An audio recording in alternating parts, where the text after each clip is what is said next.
I had to go. I wonder why. I hope it, no one offended Mukunda, right? No, he probably, gave some water and left. Okay. So anyhow, we are here. We'll study Bhagavad Gita. Before we begin, it's proper to offer our obeisances onto the lineage of gurus, how you got your teachings. Actually, everyone in their life is doing so many things, mostly because of the nature that you grew up in. So many values. There's so many. When my son's 5 months old, and when we were born, for like maybe especially in the foundational years, but for like the first 7 years of your life, you're in like what I don't know, modern scientists, they name everything funny names now. You're in like a theta state, and you're just very much like absorbing, knowledge and information. And most people and the psychologists have determined that most people are a product of what they've done for the first 7 years of their life, and they don't get to go much farther than that. What they've absorbed in those 7 years, then they spend their life doing most of those habits. Some people, extraordinary people, can actually break free from a lot of their conditioning in the first 7 years. But it's not recommended we stay in that stage. But most actually adults are just doing the things that they learned to do for the first 7 years of their life, and then they're just continuing on. But yeah, it is. It's a little sad actually. But we have to buck the system for ourselves. We have to not. Okay, this is what my family destiny was. You're not limited to this thing. Actually, what should actually dictate what should be done? There's an actual verse in the Bhagavad Gita that tells you what should be done, and it goes tasmat shastram pramanam te. Karya vyavastito gyatva shastra vidhanoktam karma kartu miharhasi. And what does that mean? What did I say? What that means is therefore shastra is the pramana, is the actual evidence of what we should actually do. We should actually hear from the rishis and seers, and even the Lord himself giving teachings like Bhagavad Gita. And we should understand these things can illuminate our life and guide us to go further.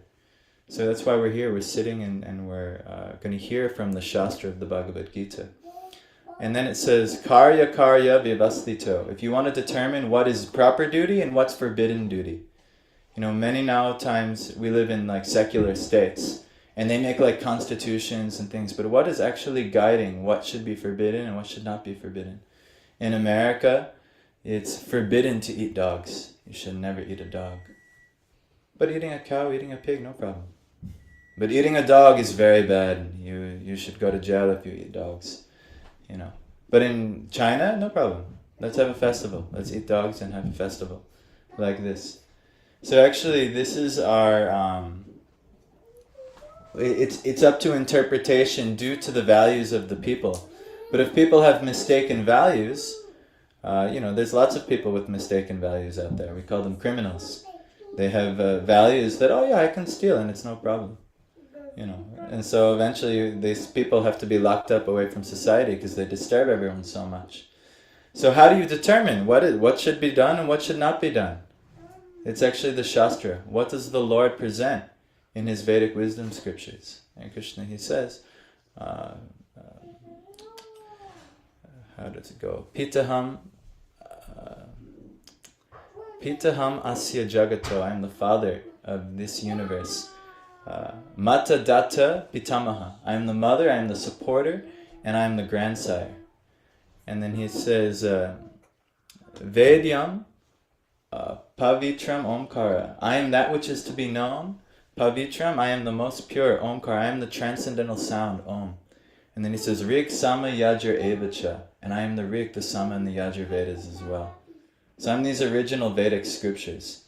Problem is, anyone is versed in Sanskrit, knows how to study the Vedic scriptures? Anyone here? No, that's our misfortune. So luckily, Vyas, the great rishis, they realized the difficulty in studying the Vedas. Even though Krishna says, I am the Vedas. This is my system. Even Jesus, when he came and they were calling him a radical, he's doing all kinds of new things, presenting new things apparently. And he says, I've not come to change the law. I've come to fulfill the law. So similarly, the Puranas are given not to change the Vedas, but to fulfill them, to show you how to practically do them in each stage. And then there's other even supplementary things, like Bhagavad Gita is coming from what? The great epic belonging to Mahabharata, yes. So, and this Mahabharata is said to be like another supplementary Veda, and same with Ramayana, where they're coming and they're confirming the conclusions of the Vedas and they're presenting the conclusions of the Vedas. So this should be our evidence. So anything I say should be backed up with Shastra. Otherwise it's a mental concoction. And, a mental concoction is not very wise. Because does anyone here like science? Yeah, you should like science. Science is, how to study the natural universe. It's very nice, So, do you know what our scientists have discovered about the human senses? I'll tell you.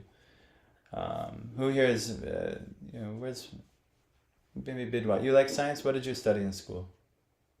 Science. Science. He is a scientist. Right. Which science?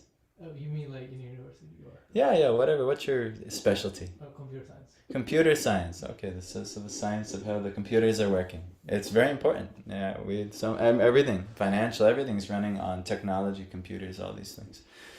So, what they've discovered, they have first they're trying to understand how big the universe is. And do you know what the modern scientific conclusion of how big the universe is? Veda says it's finite, it has dimensions. But the scientists, do you know what they say? Infinite. They think practically ineffable. They just really can't determine how big it is. It's just so big that for their study. So if you put any number, any quantifiable amount of knowledge over infinity, what whole number do you get? What's the closest one? Where are my math people? Any quantity, x, algebra, ready? X over an ineffable or an infinite number. Zero. Practically zero, yes. So from the very beginning, what they've discovered is what we can ascertain is practically zero of reality. That's from the very beginning of science. But even so, they have been discovering something. They have, our technology can measure something. So with our great technology, we're measuring something. But even what the technology can measure, do you know what percent the human senses can perceive in comparison with the number that they can, the greatest technology can perceive? It's actually a little obvious. How much can your eyes see in comparison to the greatest telescope? What's the closest whole number? What do you think? 0%, yes. So, this is why if you use just your mental speculation to try to understand reality, you have a 0% chance of being successful, practically speaking. Why? Because the human senses are very, very limited. They're very limited. But we have so many people who are forming so many strong convictions and opinions just based off of the human senses. So, this is one reason, scientific reason, for why you should not rely on just your own concoctions or your own opinions of what reality is. Your opinions are, only an arrogant person would do this actually, because they're not realizing how limited what they know is. Even though scientifically you can crunch the numbers with them, that hey, 0% of reality. Hey, 0% of reality. Hey, But an arrogant person, no, that applies for everyone else, but not me. I know so much. Yeah, you know a little bit more than maybe that other person who also knows 0% of reality, but practically nothing. So this is very important. Why to approach a spiritual path at all? Because you have to understand that we're out here, we know 0%, that person also knows 0%, these people, this politician knows 0%, this philosopher knows 0%, all these people know 0%. So unless someone knows something, and we're screwed, we don't know anything. There's just no way to know anything with our condition. But the reason spiritual traditions are so popular is because there is an idea that, hey, somebody might know something. There might be an omniscient being, an all-powerful, all-cognizant, all-intelligent being who orchestrated this whole thing. they studying the DNA they call the code book of the body. But who organized such intricate coding to the body? We can't even come close to creating a self-replicating bodily mechanism. But here it is. It mates and it preserves, it grows. You don't know how you're digesting. Who knows exactly how they digest? Who's consciously digesting? All right, well now I put food in my stomach and now let me work on my digestion. No one is. It's just happening naturally. And when you put proper things in there, it does a good job. When you put improper things in there, you get diseases and all kinds of problems. But it's scientific. But who designed such a code? It's amazing, actually. Who designed the perfect coding of the seasons, the movements of the planets, all these things? Our scientists say if the Earth was just a little farther away from the sun, we'd be in some hell-bent frozen wasteland or something like this. But who put everything in its place perfectly? Hey, did you ever think, wow, maybe this is all, it is all working systematically, like clockwork. I don't know about you, but when you look at a clock, do you think that just naturally evolved? Wow, look at that. Look at the clock tree produced, what the clock tree produced. A clock. Look, all the gears are running. It's so nice. Oh, where can we find the clock bush?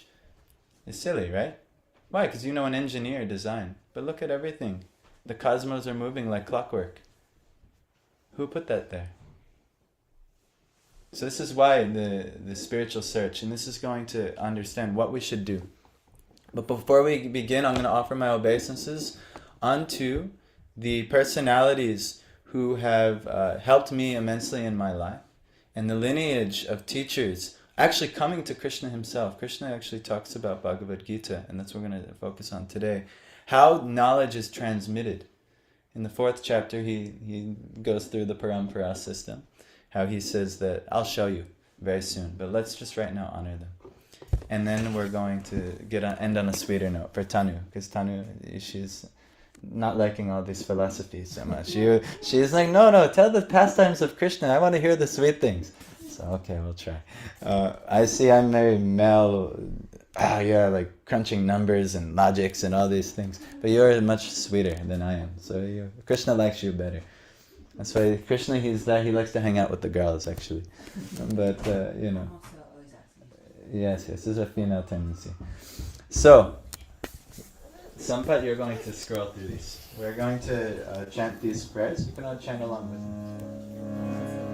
Om Jnana Timirandasya Jnananjana Shalakaya Chakshur Militanina Tasmai Shri Gurave Namaha Shri Chaitanya Mano Vishtam Stapitam Yena Bhutale Swayam Rupa Kadamayam Dadati Swavadantikam Vandeham Shri Guru Shri Yuta Padakamalam Shri Vaishnavam Shri Rupam Sagajatam Sagana Ranana Panditam Tam Sajivam Sadvaitam Savanutam Harijana Sahitam Krishna Chaitanya Devam Shri Radha Krishna Padan Sagana Lalita Shri Nisha Panditam Hey Krishna Karuna Sindhu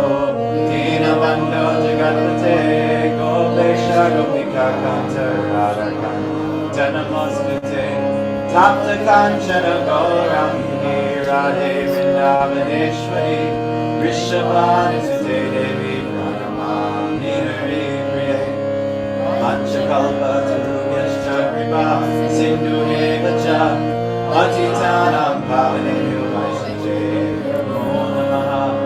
Jai Shri Krishna Chaitanya Prabhu Nityananda Shri Advaita Gadadhara Srivasadi Gaura Bhakta Vrinda Hare Krishna Krishna Krishna Hare Hare Hare Rama Rama Hare Hare Namo Shamdaya Krishna Krishnaya Bhaktale Srimate Bhaktivedanta Swami Namine Namaste Saraswati Deve Gurvani Pracharine Nirvishesha Srimati Pashyate Vishnatarine.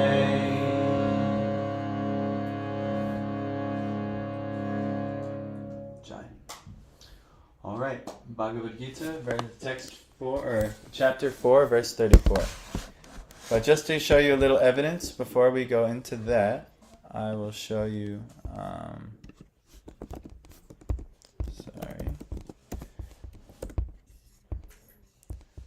What the beginning of chapter 4 Krishna says.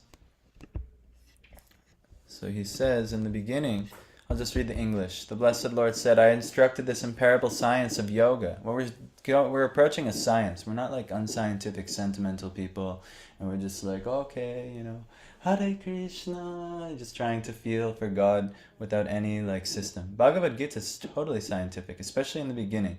And then what happens is he gives you science, Sankhya, philosophy, things you can measure, and then he starts saying things, I can't measure this anymore. But he's given you so much science at that point that you can measure. Then at the point where you can't measure it anymore, and then you just have to have faith. And he's like, all right. He's thoroughly overwhelmed me with incredibly practical and scientific realization, and now I've reached the limit of what my senses can measure, and that's where the spiritual journey of faith has to begin. But in the beginning, Lalita, Hare Krishna. Happy Kartik. And Mukunda, Hare Krishna. I'm so happy to see Mukunda. Oh, we got already done with it. Yes, we were worried. I was like, did Mukunda just like leave? And he didn't say anything to anybody? Like, I was wondering, did I offend Mukunda? Like, what did I do? Like, it was really bothering me. I was like, yes, I see. So thank you. All right. And Tanmay, Hare Krishna. So he says, in the beginning I instructed this imperishable science of yoga to the sun god Vivaswan, and Vivaswan instructed it to Manu, the father of mankind, and Manu in turn instructed it to Ikshwaku. So he's actually telling how a knowledge is transmitted. And actually you've probably realized this. Anyone follow any pretty wild cultural things, ancestral things that are traditions in your family? I have one, in my family. Every time around in December, they go out to the field and they chop down this tree. And then they take the tree and then they put it in a stand and then they put decorations all over it. And then and then on a certain day, then we put a bunch of gifts under the tree. That's pretty weird, isn't it? Yes, don't we? We have weird. We just did a bunch of weird ancestral things. You guys also do too, waving lamps and right? But yes, yeah. So everyone has these traditions. How did you learn to do that? Well, I know my mom learned. I saw my grandparents did it, and guess where they learned to do it? At some point, you're learning. This is how knowledge is passed down. Similarly, any parents here? Yes. How do you think it's a good idea to just let your children go wander in the streets and figure out life all on their own? No, this is terrible parenting. Actually, you get thrown in jail in America for doing such things. Maybe in India you have a little bit more leeway. But in America, you can't do that. Actually, it's amazing how strictured you are as a parent, and if not, they'll take your kids away. It's like crazy, actually. In America, oh my gosh, If half the things you can do in India, if you did them in America, like if you were driving in your car and you had your baby on the lap or something like that, in India, no problem. You could be on a scooty. There could be 10 other people on the scooty with the baby, everything. No problem. But in America, you even have the baby outside of the car seat. That's it. We're taking your kids away. So anyway, I don't know why. But you can't, the kids... every parent knows that until a certain age, the Vedic age is 16, that you have to protect the child and you have to guide the child properly. If you do anything else, then, you're setting the child up for failure. Someone else will raise the child. He'll learn from someone else. And if you give bad influence to the child, then it will spoil the children, actually. That was one of Arjuna's lamentations in the beginning of Bhagavad Gita. He didn't want to kill the opposing party because if he kills all of these fathers here, then who will raise the children of the dynasty? And they'll all have they won't be raised properly, and then they'll become spoiled, or what is it called? Varna Shankar, which means unwanted population for society. Because they knew it, they studied these things. But anyhow, so this is how knowledge is coming down. So now what we're going to do is again visit Bhagavad Gita, this very important verse, 434, because this is actually how you can get higher knowledge. Does anyone would anyone like to receive enlightened knowledge? Yes. Nobody would like, everyone should be like, yes, I'd like to be enlightened. I would like to. So this actually tells you the system of how to get enlightened. And does anyone realize do you know why we suffer in the Vedic understanding? Why do we suffer in this world? Who likes suffering? Nobody. Yes, everyone's very intelligent in this room. So nobody likes suffering. Why do we suffer? Because of our cravings and desires. Cravings and desires, but why do we have such cravings and desires? Satisfy the senses. Yes, but why such a... Why would you have a thing? Why would you consciously do something that you know is going to cause you suffering? You're not doing it consciously. Yes, because you're in a state of what? Ignorance. Yes. So due to our ignorance of higher knowledge, we're suffering. Because we're acting on a subconscious ignorant state, we're suffering. Who here suffers? Yes. In the Vedic understanding, in the Srimad Bhagavatam, it's saying 2 types of people are completely happy. Do you know who they are? The complete fool. Like imagine someone intoxicated, in a bar, dancing with all of the ladies. Yeah, and they're just in complete bliss. But maybe all of us, I can't do that. I can't find my happiness like that. Or maybe some of you, yes, that sounds great. But in the morning you won't be feeling so great. Sounds great for a while. Yeah, it sounds great for some period of time, but actually everyone knows. Anyone ever drink alcohol before? Yes. If you drink alcohol, don't recommend it.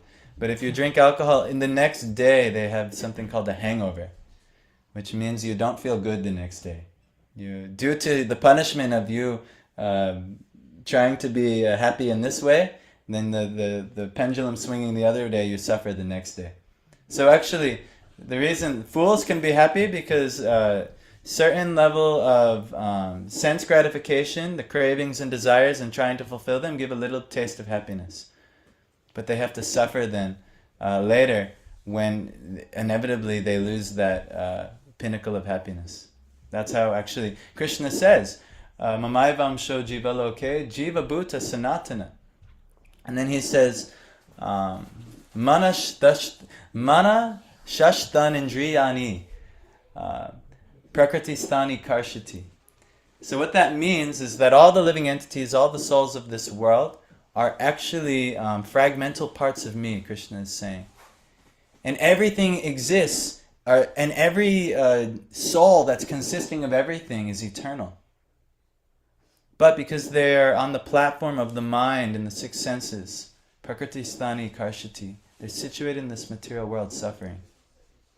So this is why we suffer, because the cravings and the desires of the mind and the 6 senses. But a wise, enlightened person, if they know that's why they're suffering, they don't engage the mind and the senses in this way. And then they don't have to suffer. But it takes some impetus of knowledge coming to the living entity. Because it's so natural. From the very moment, I'm watching my 5-month-old son, and he's at a stage, he just wants to put everything in his mouth. From the very moment he's learning to engage the senses, the moment he comes into this world, and then he sees everyone else doing it. And now he's watching me and my wife eat like intensely, like, oh my God, when am I going to do that?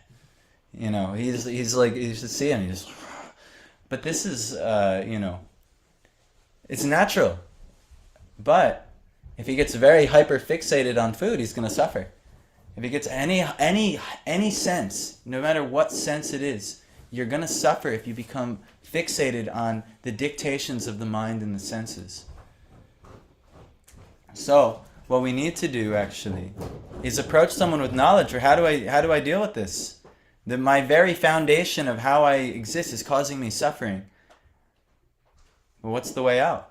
What's the way out of suffering? So Krishna actually will tell you this verse. Tad vidi pranipatena. Can you see it, guys? Is that better? Pariprashnena sevaya upadekshanti te jnanam jnaninas tattva darshina.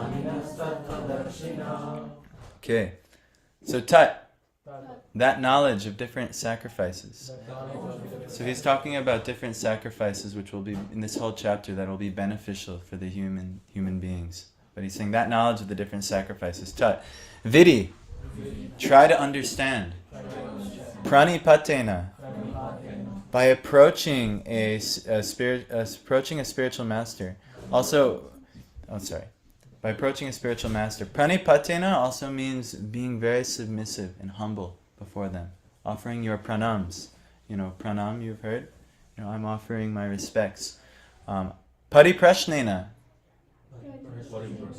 By submissive inquiry. Asking, you can't, like, who here has a professor? Anyone postgraduate people here? So how do you interact with your professors? Do you arrogantly approach them? Hey, Doc, come over here, like this. No, Mr. and Mrs., you approach them. Why? If you want them to help you, and usually maybe we're approaching them for our own selfish motives, who knows why we're doing. But if we really want to know something from somebody, we have to come to them out of respect, is it not? Hey, Doc, come over here, show me this, like he's your slave. You wouldn't say like that. No? I mean, parts of PhDs, I have never said that to my professor. This is, you wouldn't do. So naturally, you should be very humble before them, and then you submissively ask questions. If you want to know something, you have to be submissive. Pariprashnena. And then next, sevaya. By the rendering of service. This is actually the system of how to get knowledge. Right here. First, approach someone with knowledge. Pranipatena. Very humble before them. Pariprashnena. Ask them the relevant inquiries. And sevaya. Then perform service to them. So, upadekshanti. So, they'll initiate or they'll reveal that knowledge. Te. Unto you. Jnanam. Knowledge. Jnaninas. The self-realized.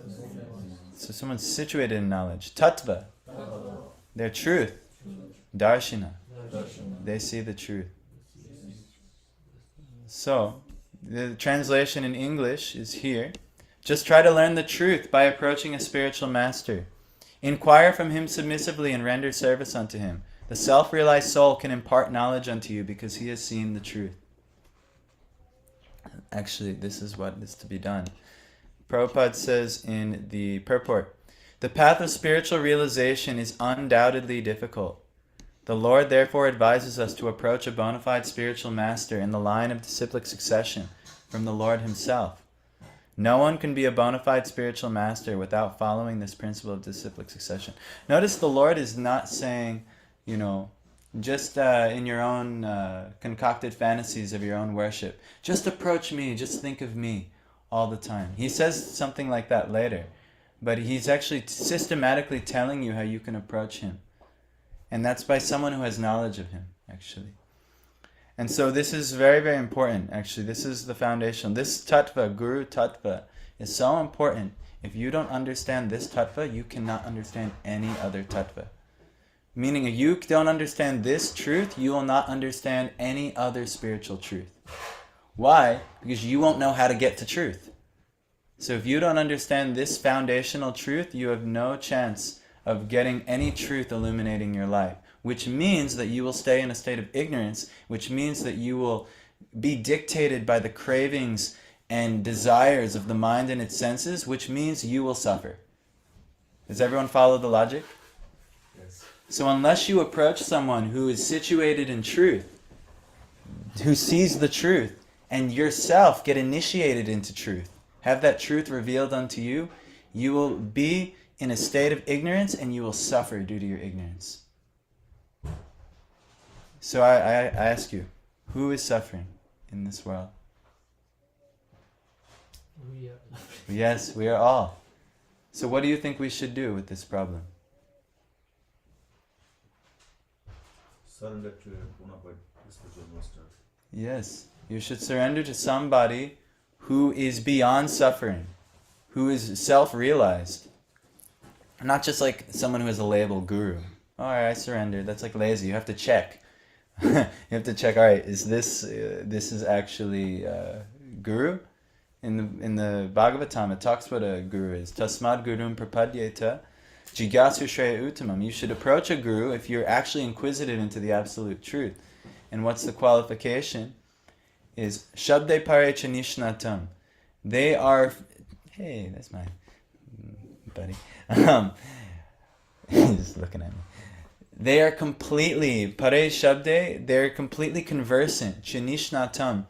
Completely conversant in the transcendental wisdom from the Shastras. Actually, they're completely conversant in the Shastras, in the transcendental sounds. Remember, Krishna said he is the Omkar and he's the Rig, the Sama, and the Yajur Vedas.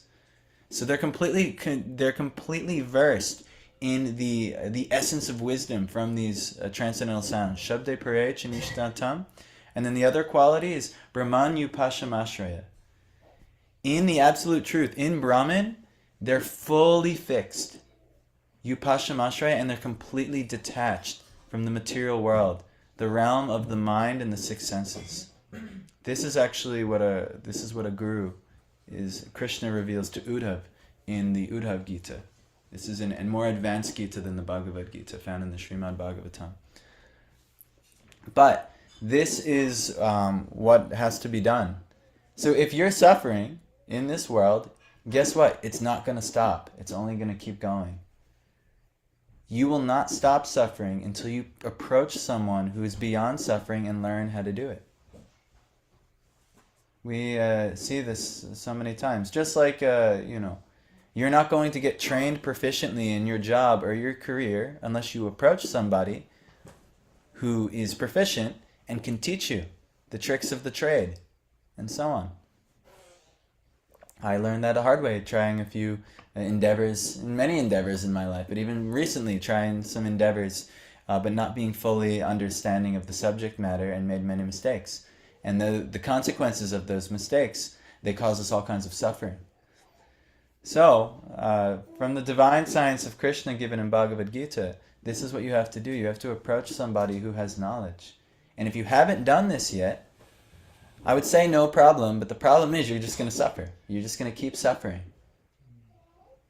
So, naturally, the intelligent will do what?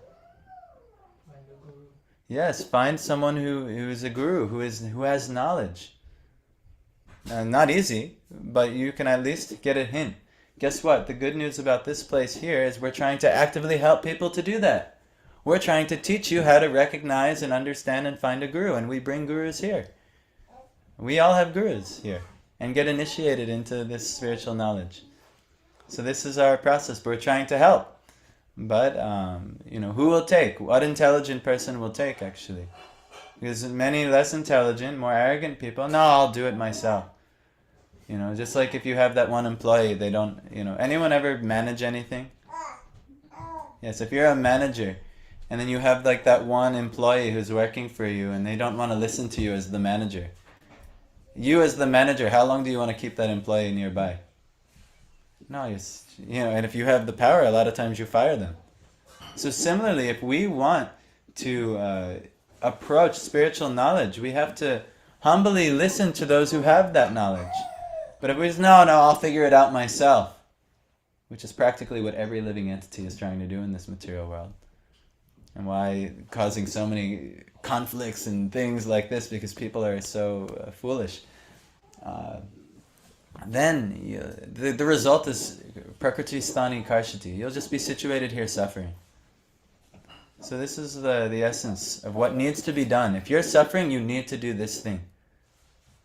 Even if you are an initiated devotee, like myself, or Mukunda, or Madhav, or Parth. If you're still suffering, then you haven't done this full process yet. So you'll actually in devotion, if one is situated in devotion, you'll be blissful. Blissful. Imagine always being blissful.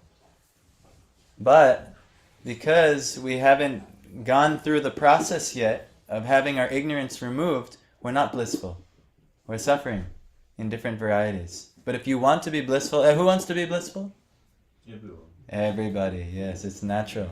Everyone is looking for pleasure, but they just don't know how to get lasting pleasure. But somebody who has it, they can tell you how. That's why there's so many people are buying courses online courses. You've probably seen many advertisements, or is it just me? What's that? It's everybody. Yeah, everybody, online courses. Why? Because they're trying to show you to how to get what you desire. But if you want to be situated beyond suffering, you have to approach someone who has that bliss already. If you want to approach someone who has something you want in the material world, yeah, they can show you how to do that. But Bhagavad Gita, the Vedic understanding is that's going to cause you suffering. It's not going to cause you lasting happiness. No one's happy when they give up everything that they've worked so hard for their whole life at death, But except the self-realized people they can actually enter death with great joy. But most of us, if I told you, oh, hey, you're going to die tomorrow, would you be happy about it? Or would you be distraught with the news? You know what that means? We're not enlightened. Any one of us, if we were thinking, oh, I'm going to die, we'd be lamenting. Most people lament. They get a terminal diagnosis from the doctor. No. Their relative gets a terminal diagnosis. No. Enlightened person, they can say, oh. Like Maharaj Parikshit, in the speaker of Bhagavatam, he got 7-day diagnosis, he was going to die. He didn't lament, he accepted his fate, and he immediately approached the spiritual master, and he sat on the bank of the Ganges to hear all of the Vedic truths. And he was the king of the world at the time. And the great sage Shukadeva Goswami, who was the son of Vyas, thoroughly enlightened him. And actually, we can study that conversation. We do study. Every morning here, we study that conversation. And it's amazing. But ultimately, the Prabhupada is going to say, I want to finish this.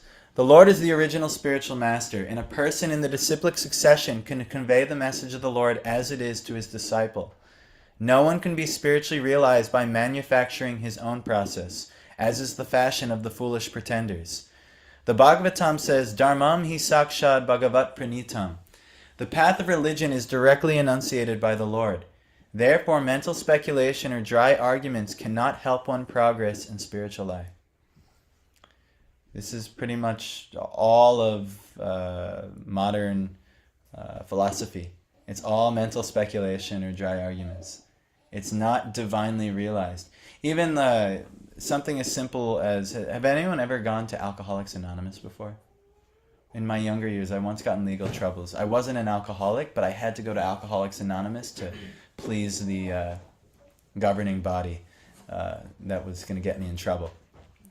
So it was interesting, though. The first thing about Alcoholics Anonymous, the first rule is you have to accept that there's a higher power. I thought it was really interesting. Really? You've found no other way for success. They've studied so many philosophies, how to overcome people from alcohol. And the first rule is you have to accept that there's a God. There's a higher power. Why? Because they're feeling so weak and limited in their state. And unless they can have faith in a higher power that they can overcome it, they found they cannot overcome it. It's really interesting, actually. But similarly, if you want spiritual wisdom, if you want deep levels of knowledge, you actually also have to accept that the Lord is the original spiritual master, the original teacher. The Bhagavad Gita says there's two paths of approaching knowledge.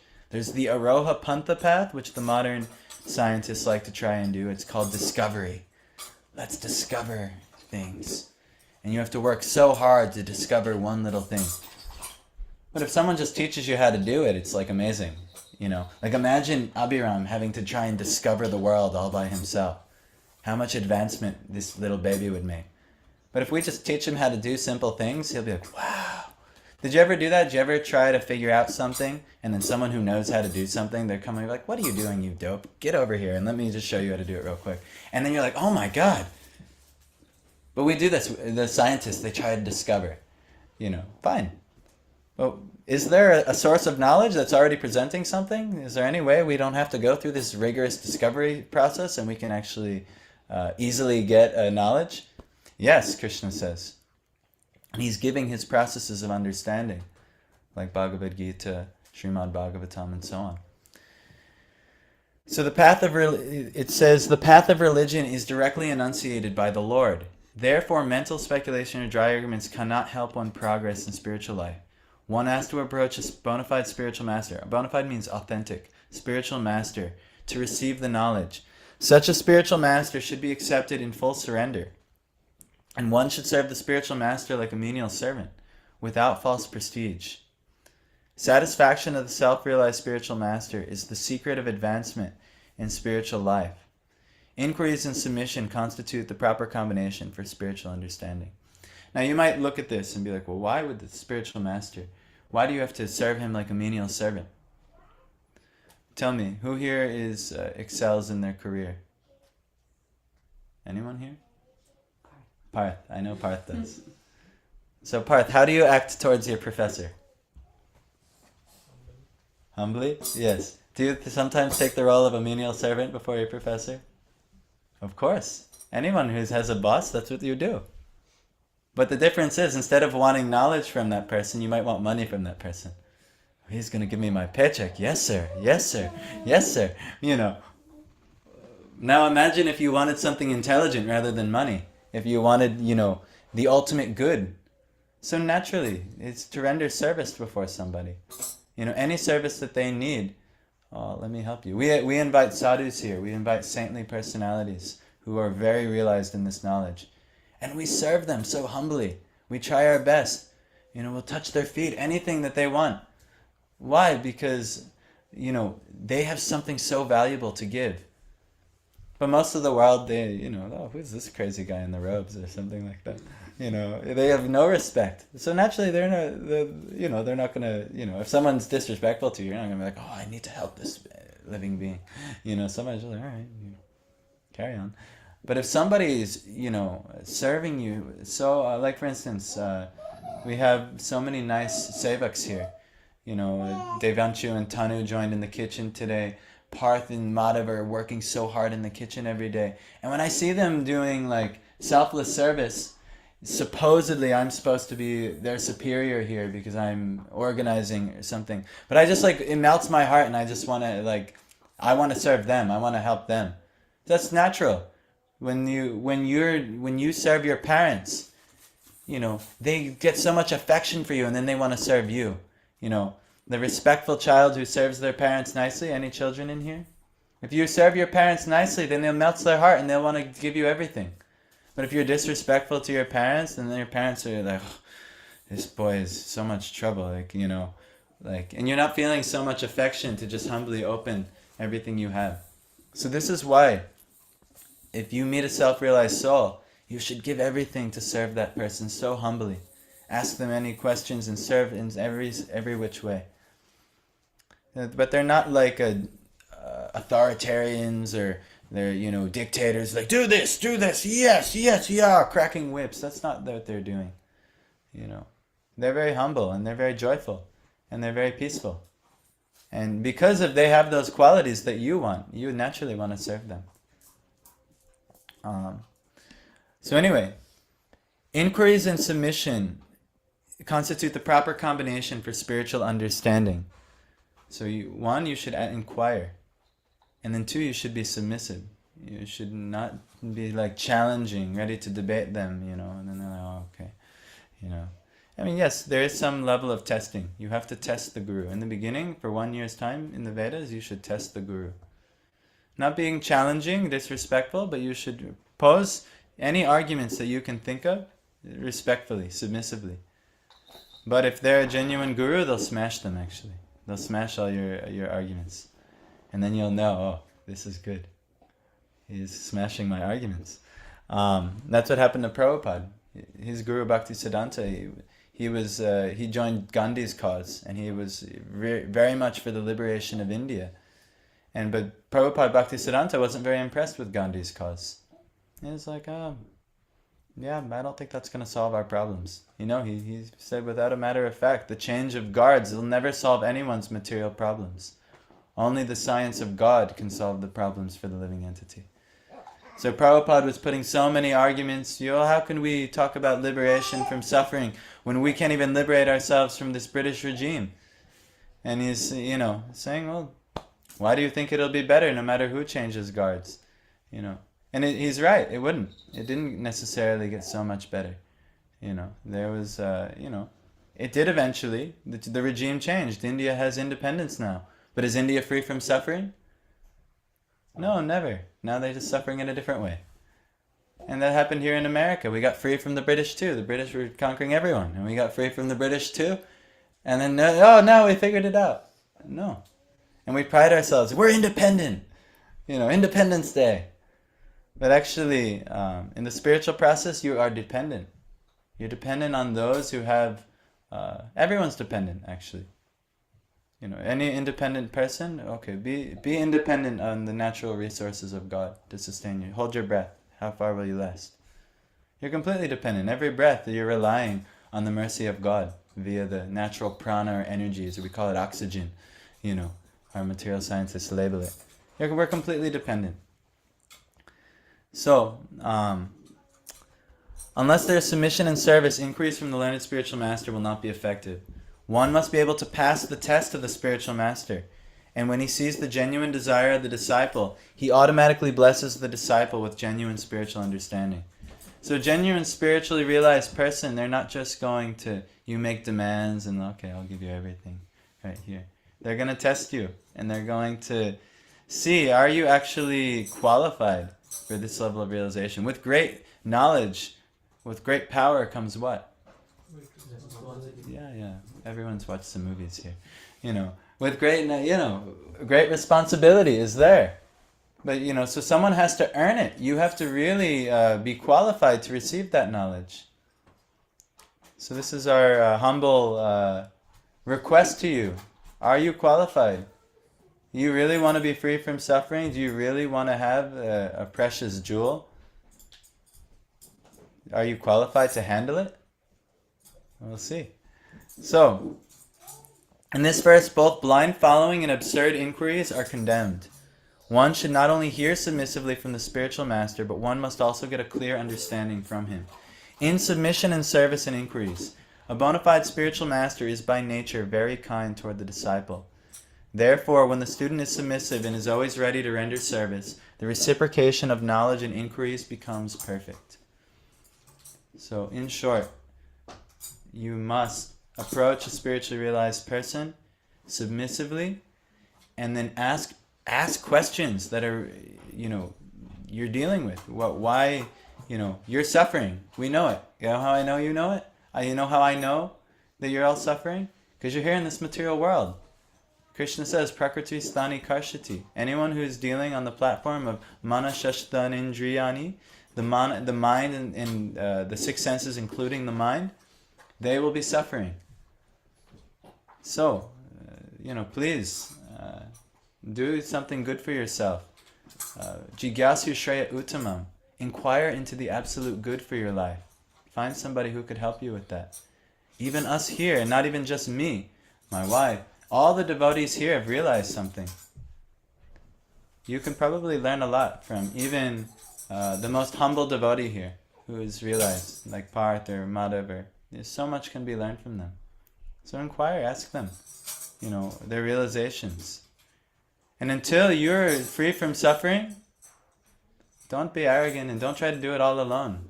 Approach, there's a system how to get free. There's a reason anyone who's been practicing bhakti for longer and longer times, they become more and more blissful because it works. The process works.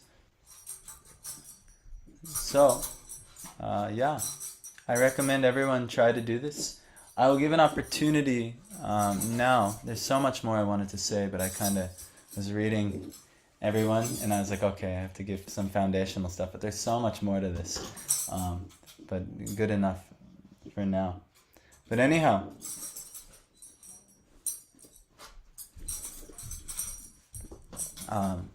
any inquiries, Devanshu? So, since Krishna is our father, Yes. and then why do we need qualifications just to see our father? Yes. So He's saying, Pitama Asya Jagato. I am the father of the whole universe. So why to need qualification to see the Father? Why not just approach God instead of His representative? Because the simple answer is this, that we're here in this world, in the Bhagavatam it says, Ishad apetasya viparya yasmriti. We've turned away from God actually. He is everywhere actually. He's teaching us how to see Him, but we have already on our own turned away.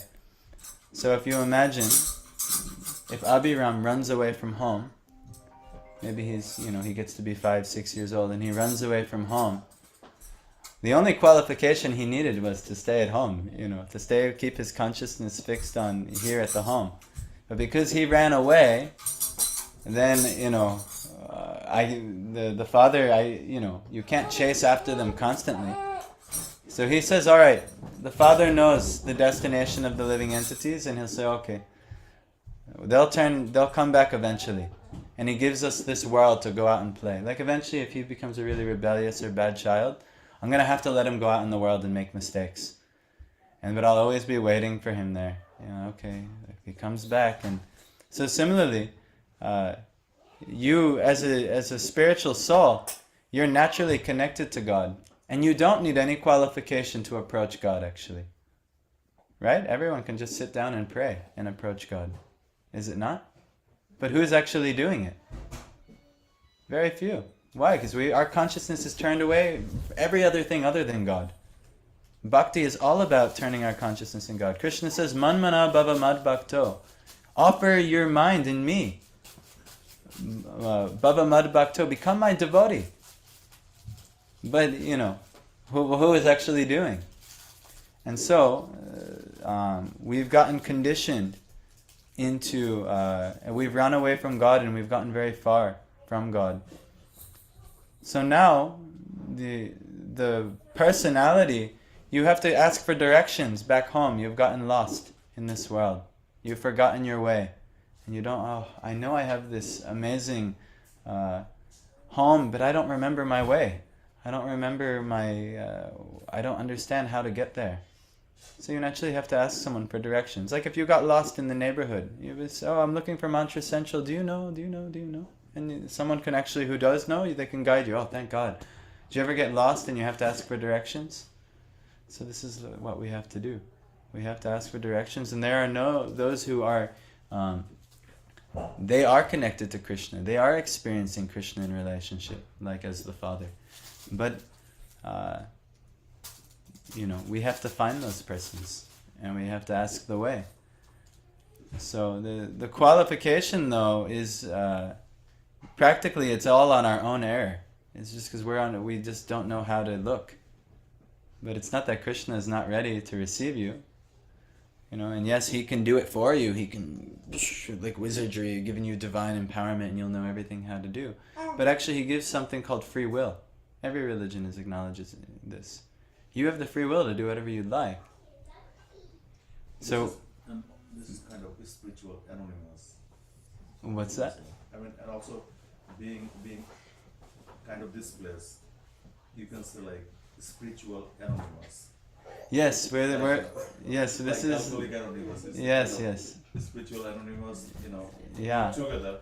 Or we're The guidance of the master will keep in the right track. Yes. I'm not going to be an authorized master, so I also am suffering, but less because I am in connection with bona fide spiritual masters who have helped me make a lot of advancement in even the short period that I've been practicing. But we're like Maya's anonymous here. Right. We're getting caught up in Maya and the illusions of the world, and where this is how you can get free of that. And just like Alcoholics Anonymous, you have to accept that there's a God, and that He's giving divine wisdom, and that He has representatives who are going to help you, sadhus, and even He's giving shastras, things, and usually a sadhu will have to reveal the shastra to you. But even so, take don't take my word for it. You can read one of the books given by the great saint Srila Prabhupada and the commentary like we just read of this Bhagavad Gita, and you yourself can be thoroughly enlightened just in reading alone. And then you'll eventually realize you need actual physical guidance. Definitely. It's Yeah. very hard to stay focused by Impossible, actually. It's not just hard, it's impossible. So, actually, in one of the functions of a guru, there's another verse in the Bhagavatam that Krishna is explaining in Uddhava Gita, and it goes, Nudeham adyam sulabam sudurlabam, and it's talking about how this body is so rare and so valuable. And then he says, Plavam sukalpam guru karnadara, and it's like a boat, and it's well designed for crossing over this material world of suffering. Like an animal body is not very good for it. The animal body is completely instinctual. Whatever the mind and the senses of the animal want, they immediately go. You know, if you put, no one will beat a dog in the street because they're pursuing another lady dog, in the street. And no, we don't do that here. No, it's a dog. They do these things. But a human being will chastise if they do such things, Why? Because a human being is supposed to have a higher scope of intelligence. So, the human being can actually pursue the absolute truth, the deeper truths